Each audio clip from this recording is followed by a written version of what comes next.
Hello guys, welcome back to channel. ഇന്ന് നമ്മൾ കാണാൻ പോകുന്നത് ദ പൊട്ടേറ്റോ ലാബ് എന്ന് പറയുന്ന സൗത്ത് കൊറിയൻ ഡ്രാമയുടെ 5th എപ്പിസോഡാണ്. ഈ ഒരു ഡ്രാമയുടെ തുടക്കത്തിൽ തന്നെ നമ്മുടെ ബേഖോ അവൻ്റെ ലാപ്പിൽ മെസ്സേജ് എല്ലാം എടുത്തു നോക്കുന്നതിൻ്റെ ഇടയിലാണ് അവരുടെ ഗ്രൂപ്പ് ചാറ്റിൽ അവരുടെ ഒരു കോവർക്കറാണ് അവനെതിരെയുള്ള ഒരു മെസ്സേജ് ഇട്ടതെന്നും അവൾ ആ ഒരു ഫ്രണ്ടിനെ സേവ് ചെയ്യാൻ വേണ്ടിയിട്ടാണ് അവനോട് നുണ പറഞ്ഞതെന്നും അവൻ മനസ്സിലാക്കുന്നുണ്ട്.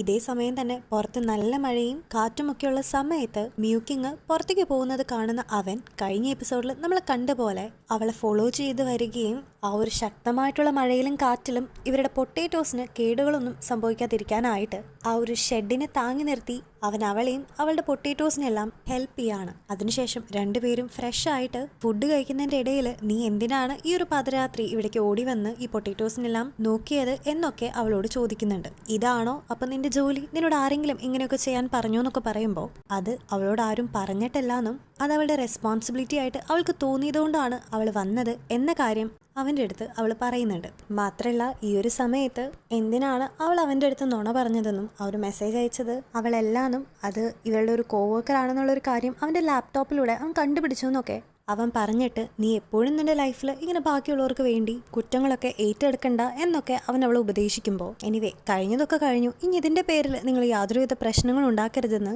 പ്രോമിസ് ചെയ്യാനായിട്ട് അവൾ അവൻ്റെ അടുത്ത് പറയാണ്. ആദ്യം ചിന്തിച്ചപ്പോൾ ഈ കൈക്കൊണ്ടൊക്കെ പ്രോമിസൊക്കെ ഒരു കുട്ടിക്കളിയായിട്ട് അവൾക്ക് തോന്നിയെങ്കിലും പെട്ടെന്ന് അവനും അവളുടെ കയ്യിൽ പിടിച്ച് അവൾക്ക് ആ ഒരു പ്രോമിസ് കൊടുക്കുന്നുണ്ട്. അങ്ങനെ രണ്ടുപേരും മുഖത്തോട് മുഖം നോക്കി പ്രോമിസും കൊടുത്തിരിക്കുന്ന സമയത്താണ് പെട്ടെന്ന് അവരുടെ ലാബിലേക്ക് ഇവരുടെ തന്നെ 2 കോവർക്കേഴ്സ് കയറി വരുന്നത്. അവരെ കണ്ട് മ്യൂക്കിങ് പെട്ടെന്ന് തന്നെ അവനെ തട്ടി മാറ്റുന്നുണ്ട്. അങ്ങനെ അവർ കയറി വരുമ്പോൾ ഇവർ രണ്ടുപേരും ഇങ്ങനെ ഒരുമിച്ച് ഇരിക്കുന്ന കാണുമ്പോൾ അവർ വളരെയധികം ഷോക്ക്ഡായിട്ട് പോവുകയാണെങ്കിലും അവൻ അവളെ ഹെൽപ്പ് ചെയ്യാൻ വന്നതാണെന്ന് പറഞ്ഞ് എല്ലാ കാര്യങ്ങളും അവരോട് എക്സ്പ്ലെയിൻ ചെയ്ത് കൊടുക്കുന്നുണ്ട്. പിന്നീട് അവർ ഇനി ഇവിടുത്തെ കാര്യങ്ങളൊക്കെ ഞങ്ങൾ നോക്കാമെന്ന് പറഞ്ഞിട്ട് അവളോട് പോയിട്ട് റെസ്റ്റ് എടുക്കാനായിട്ട് പറയാണ്. അങ്ങനെ വീട്ടിലേക്ക് എത്തിയ നമ്മുടെ മ്യൂക്കിങ് ആകട്ടെ അവൻ്റെ ഒപ്പം ഉണ്ടായിട്ടുള്ള എല്ലാ മൊമെന്റ്സും ആലോചിച്ചുകൊണ്ടിരിക്കുകയാണ്. ഇതേ സമയത്ത് ബേഖോയാകട്ടെ അവളെക്കുറിച്ചും ആലോചിച്ചുകൊണ്ടിരിക്കുകയാണ്. അങ്ങനെ അടുത്ത ദിവസം കീസയുടെ ഭാര്യയും ബേഖോയുടെ നല്ലൊരു ഫ്രണ്ടായിട്ടുള്ള ഹീജിന് അവരുടെ ആ ഒരു ഗസ്റ്റ് ഹൗസിലേക്ക് വന്നിട്ട് നേരെ തന്നെ അവൻ്റെ റൂമിലേക്ക് കയറി പോവാണ്.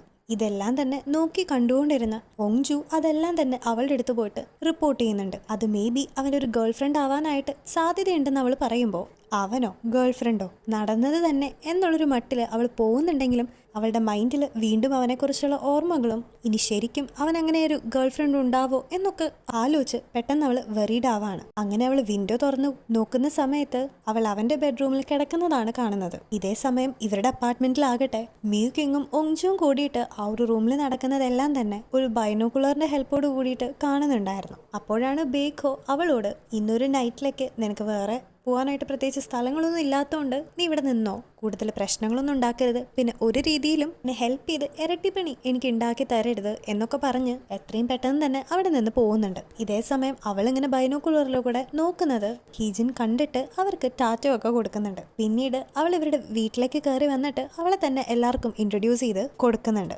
പക്ഷേ ബേഖോയുമായിട്ട് എങ്ങനെയാണ് കണക്ഷൻ എന്ന് അവൾ പറയുന്നില്ല. അങ്ങനെ അന്ന് വൈകുന്നേരം അവരെല്ലാവരും കൂടി ഹീജിന് ഒരു വെൽക്കം പാർട്ടി കൊടുത്തുകൊണ്ടിരിക്കുമ്പോൾ അപ്പോഴും മ്യൂക്കിങ് ആകട്ടെ ബേഖോ എങ്ങാനും കമ്മിറ്റഡ് ആണോ എന്നും പിന്നെ എന്തിനു വേണ്ടിയിട്ടാണ് അന്ന് അവൻ പ്രപ്പോസ് ചെയ്തെന്നൊക്കെ ആലോചിച്ച് അവൾക്ക് ആകെ വട്ടുപിടിക്കുകയാണ്. മാത്രമല്ല ഇതേ സമയത്ത് അവൾക്ക് അവൻ്റെ കാര്യങ്ങളൊക്കെ ആലോചിച്ച് അവനോട് നല്ല ദേഷ്യവും അവളോട് നല്ല അസൂയൊക്കെ തോന്നുന്നുണ്ട്. അങ്ങനെ പ്രാന്ത് പിടിച്ചിട്ട് അവൾ പോയിട്ട് ബേഖോയുടെ അടുത്ത് നിങ്ങൾ എന്തിനാ എന്നോട് അങ്ങനെ പറഞ്ഞ, എന്തിനാ എന്നെ പ്രപ്പോസ് ചെയ്തേ, നിങ്ങൾ ഇത്രയും ഹാൻസം ആയെന്ന് വിചാരിച്ച് ഇങ്ങനെയൊന്നും എല്ലാവരോടും കാണിക്കരുത് എന്നൊക്കെ അവൾ കുറേ ഡയലോഗ് പറഞ്ഞിട്ട് അവിടെ നിന്ന് അവൾ പോവാണ്. ഇതേ സമയം ഹീജനാകട്ടെ ഒങ്ജുവിനോടും മ്യൂക്കിങ്ങിൻ്റെ അടുത്ത് നിങ്ങൾ ബേഖോയോടൊപ്പം ഏതെങ്കിലും ഗേളിനെ കണ്ടിട്ടുണ്ടോ എന്ന് ചോദിക്കുകയാണ്. ഈ അടുത്ത് ബേഖോ വളരെയധികം ഇൻട്രസ്റ്റഡ് ആയിട്ടുള്ള ഒരു ഗേൾ ഉണ്ടെന്ന് അവൻ എൻ്റെ അടുത്ത് പറഞ്ഞിട്ടുണ്ടായിരുന്നു.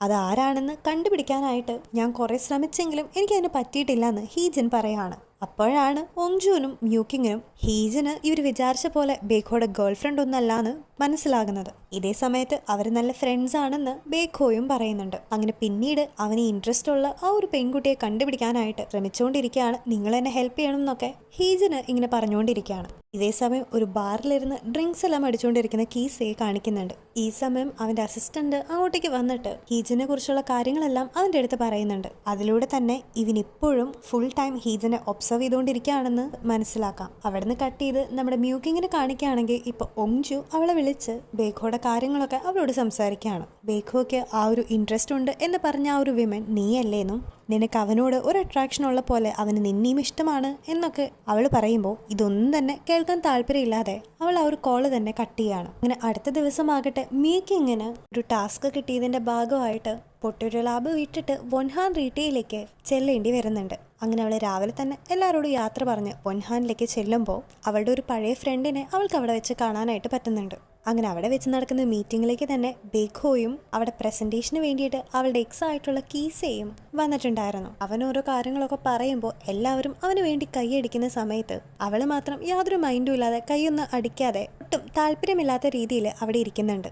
അങ്ങനെ മീറ്റിംഗ് ഒക്കെ കഴിഞ്ഞിട്ട് കീസെ അവളെയും വിളിച്ചുകൊണ്ട് പേഴ്സണലായിട്ട് കുറച്ച് സംസാരിക്കാനുണ്ടെന്ന് പറഞ്ഞിട്ട് അവളെ അവൻ്റെ ഓഫീസ് കാണിച്ചു കൊടുക്കുന്നുണ്ട്. അങ്ങനെ സംസാരിക്കുന്നതിൻ്റെ ഇടയിലാണ് ശരിക്കും ഈ കീസെ കാരണമാണ് അവൾക്ക് ഈ ഒരു ടാസ്ക് ചെയ്തു കിട്ടിയതെന്നും ബേഖോ അവൾ ഫയർ ചെയ്തത് കാരണം ആ ഒരു ജോലി ഇല്ലെങ്കിലും ഇവിടെ ആഗ്രഹം പോലെ പൊട്ടേറ്റോസിനെല്ലാം നോക്കി അവരെ കൾച്ചർ ചെയ്ത് നിനക്ക് നിന്റെ ജോലി തുടരാമെന്നൊക്കെ അവനിങ്ങനെ ഓരോ ഓഫേഴ്സ് അവൾക്ക് വേണ്ടി കൊടുക്കുന്നുണ്ട്. പക്ഷെ അവനിങ്ങനെ തനിക്ക് വേണ്ടി ഇങ്ങനെ ഓരോ കാര്യങ്ങൾ ചെയ്യുന്നതൊന്നും യോക്ക് ഇങ്ങനെ ഒട്ടും തന്നെ ഇഷ്ടപ്പെടുന്നുണ്ടായിരുന്നില്ല. നീ എന്തിനാണ് എനിക്ക് വേണ്ടി ഇങ്ങനെയൊക്കെ ചെയ്യുന്നതെന്ന് അവൾ ചോദിക്കുന്ന സമയത്ത് അത് നിന്നോടുള്ള സഹതാപം കാരണമാണെന്ന് അവൻ പറയുമ്പോൾ ഇത് കേട്ട് ദേഷ്യം വരുന്ന അവളുടെ ചപ്പൽ ഊരിയിട്ട് അവനിട്ട് രണ്ട് കൊടുക്കാൻ നിൽക്കുന്ന സമയത്താണ് ബേഖോ അങ്ങോട്ടേക്ക് കയറി വരുന്നത്.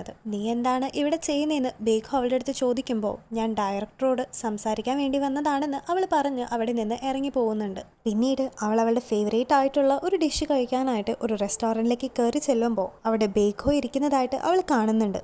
അവൻ്റെ അടുത്ത് പോയിട്ട് ഇരിക്കാണ്ട് മാറിയിരിക്കാനായിട്ട് അവൾ ശ്രമിക്കുന്ന സമയത്ത് തന്നെ അവിടേക്ക് കുറേ പേര് വരുന്നുണ്ട്. ലാസ്റ്റ് അവൻ്റെ അടുത്ത് തന്നെയാണ് അവൾക്ക് സീറ്റ് കിട്ടുന്നത്. അങ്ങനെ അവൻ്റെ അടുത്ത് അവൾ വന്നിരിക്കുന്ന സമയം നീ എന്താണ് കേസയുമായിട്ട് നേരത്തെ സംസാരിച്ചതെന്ന് അവൻ അവളോട് ചോദിക്കുമ്പോൾ അത് പിന്നെ എംപ്ലോയ്മെൻറ്റിൻ്റെ കാര്യങ്ങളും എംപ്ലോയീസിനെ എങ്ങനെ ട്രീറ്റ് ചെയ്യണ കാര്യങ്ങളൊക്കെ ജനറലായിട്ട് അവൾ കുറച്ച് കാര്യങ്ങൾ ചോദിക്കാനായിട്ട് പോയതാണെന്ന് അവൾ പറയുമ്പോൾ നീ എന്തിനാണ് ഇങ്ങനത്തെ കാര്യങ്ങളൊക്കെ കേസോട് പോയിട്ട് ചോദിക്കുന്നത്, ഇതൊക്കെ എന്നോട് ചോദിച്ചാൽ പോരെ എന്നൊക്കെ ബേഖോ അവളോട് ഓരോ കാര്യങ്ങൾ പറയുമ്പോൾ അവൾക്ക് ഓരോ കാര്യങ്ങൾ ചെയ്യാനായിട്ട് ബേഖോയുടെ പെർമിഷൻ വേണോന്ന് അവൾ തിരിച്ചു ചോദിക്കുന്നുണ്ട്. അങ്ങനെ ഒന്ന് പറഞ്ഞ് രണ്ടാമത്തേന് രണ്ടുപേരും കൂടി ആ ഒരു റെസ്റ്റോറൻറ്റിൽ നിന്ന് അടി കൂടുന്നത് അവിടെയുള്ള എല്ലാവരും കണ്ട് അവരെ തന്നെ അതിശയിച്ച് ഇങ്ങനെ നോക്കിക്കൊണ്ടിരിക്കുകയാണ്.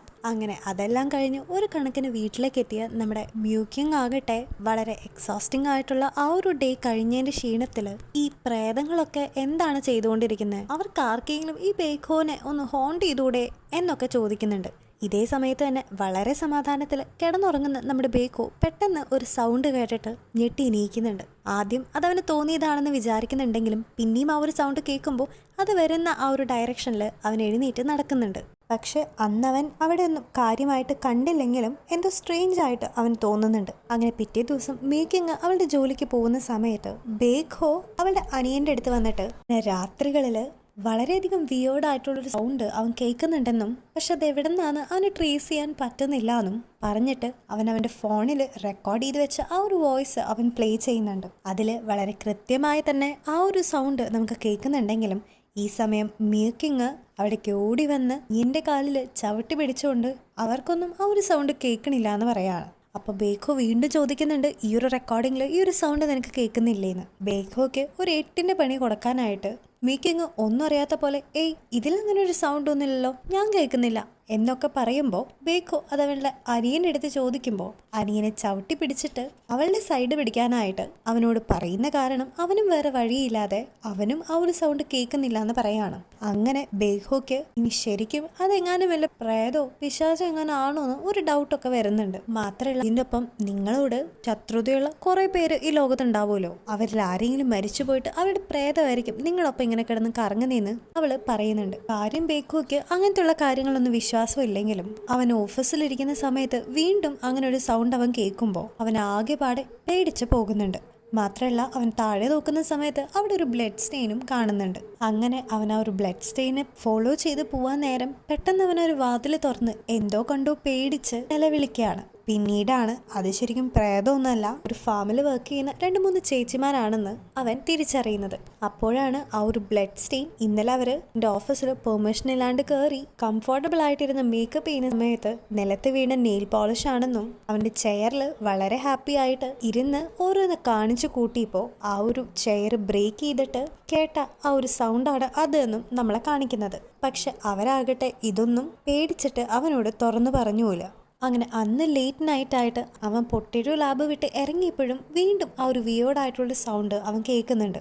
എല്ലാം കൂടി പേടിച്ച് അവൻ വേഗം തന്നെ കാറും എടുത്ത് അവിടെ നിന്ന് പോവാണ്. അങ്ങനെ അവൻ പേടിച്ച് പോകുന്നതിന്റെ ഇടയിലാണ് പെട്ടെന്ന് അവന്റെ കാറിന്റെ ഗ്ലാസ്സിന്മേലേക്ക് ഒരു മന്ത്രവാദിയുടെ പരസ്യം വന്ന് വീഴുന്നത്. അങ്ങനെ പിറ്റേ ദിവസം മീക്കിങ്ങും കൂട്ടരും ഒരു മോർണിംഗ് വാക്കിനൊക്കെ പോയിട്ട് തിരിച്ചെത്തുമ്പോൾ വീട്ടില് ബേഖോ ആ ഒരു മന്ത്രവാദിനെയൊക്കെ വിളിച്ച് കുറെ മന്ത്രങ്ങളൊക്കെ ചെയ്ത് റിച്വൽസ് ഒക്കെ നടത്തുന്നതാണ് അവർ കാണുന്നത്. അപ്പോഴാണ് അവൾ തമാശയ്ക്ക് ചെയ്ത കാര്യം ബേഖോനെ അത്രയ്ക്കും പേടിപ്പെടുത്തി എന്നവൾ മനസ്സിലാക്കുന്നത്. അപ്പോൾ തന്നെ ആ ഒരു സൗണ്ട് നിങ്ങൾ വിചാരിക്കുന്ന പോലെ പ്രേതത്തിന്റെ ഒന്നല്ലാന്നും അത് ശരിക്കും ഇവിടെ കോമൺ ആയിട്ടുള്ള ഒരു പക്ഷിയുടെ സൗണ്ടാണെന്നും അവള് അവനോട് പറയുന്നത്. അങ്ങനെ ഇതറിയുമ്പോൾ തന്നെ ദേഷ്യം വന്നിട്ട് അവൻ അവിടെ നിന്ന് പോകുന്നുണ്ട്. അന്ന് വൈകുന്നേരം മീക്കിംഗ് ആകട്ടെ ബേക്കോട് അടുത്ത് ചെന്ന് അങ്ങനെ ഒരു കാര്യം ചെയ്ത് അവനെ ദേഷ്യം പിടിപ്പിച്ചതിൽ അവൻ്റെ അടുത്ത് സോറി ഒക്കെ ചോദിക്കുന്നുണ്ട്. പക്ഷെ അവനാകട്ടെ ആ ഒരു സോറി ആക്സെപ്റ്റ് ചെയ്യുന്നില്ലായിരുന്നു. അങ്ങനെ പിറ്റേ ദിവസം അവൾ ഒരു ആപ്പിളൊക്കെ വെച്ച് അവൻ്റെ അടുത്ത് വീണ്ടും സോറി ചോദിക്കുന്നുണ്ടെങ്കിലും അതും അവൻ ആക്സെപ്റ്റ് ചെയ്യുന്നില്ല. അങ്ങനെ കുറെ പ്രാവശ്യം സോറി ചോദിച്ച് അവള് അവന്റെ പുറകെ നടക്കുന്നുണ്ടെങ്കിലും അവനത് ആക്സെപ്റ്റ് ചെയ്യാതെ പക്ഷെ നന്നായി എൻജോയ് ചെയ്ത് വരുന്നുണ്ട്. പിന്നീട് ഒരിക്കലും മീക്കിങ് അവൻ്റെ അടുത്ത് സോറി ചോദിക്കാനായിട്ട് അവൻ്റെ കാറൊക്കെ വാഷ് ചെയ്ത് അവനെ ഹെൽപ്പ് ചെയ്തെങ്കിലും ഏറ്റവും അവസാനം അതും നല്ലൊരു ഫൈറ്റിലേക്കാണ് ചെന്നെത്തുന്നത്. ഇതേ സമയത്ത് തന്നെ കീസേ ആകട്ടെ അവൻ്റെ എക്സ് വൈഫായിട്ടുള്ള ഹീജിൻ ഇപ്പോൾ ഉള്ള ലൊക്കേഷൻ കണ്ടുപിടിക്കുന്നുണ്ട്. എന്നാൽ അതേ ലൊക്കേഷനിൽ തന്നെയാണ് ബേഖോ ഉള്ളതെന്ന് അറിയുമ്പോൾ അവൻ വേഗം തന്നെ അവൻ്റെ കാറും എടുത്ത് അങ്ങോട്ടേക്ക് വരുന്നുണ്ട്. ഇതേ സമയം കാറൊക്കെ കഴുകി വളരെയധികം ക്ഷീണിച്ച് എക്സോസ്റ്റഡ് ആയിട്ടുള്ള മീക്കിങ്ങിന്റെ വാതിലിൽ ആ ഒരു ബെല്ല് റിങ് ചെയ്യുന്ന സമയത്ത് അവൾ അത് തുറക്കുമ്പോൾ കീസയാണ് കാണുന്നത്. വളരെ അപ്രതീക്ഷിതമായിട്ട് അങ്ങനെ രണ്ടുപേരും പരസ്പരം കണ്ടതുകൊണ്ട് അവർ രണ്ടുപേരും ഞെട്ടി നിൽക്കുന്ന ഒരു സീനോട് കൂടിയിട്ടാണ് ഈ ഒരു എപ്പിസോഡ് ഇവിടെ എൻഡ് ചെയ്യുന്നത്. അപ്പോൾ ഇനി എന്തൊക്കെ മീക്കിങ്ങിൻ്റെയും ബേഖോയുടെ ജീവിതത്തിൽ നടക്കുന്നും അവരുടെ ബോണ്ട് എങ്ങനെയായിരിക്കും മുമ്പോട്ട് പോവുക എന്നൊക്കെ അറിയാനായിട്ട് നിങ്ങൾക്ക് ആഗ്രഹമില്ലേ? അപ്പോൾ ഇനിയുള്ള അടുത്ത എപ്പിസോഡ്സും മറക്കാതെ കാണണേ. അപ്പോൾ അടുത്ത വീഡിയോ വരെ stay tuned and bye bye.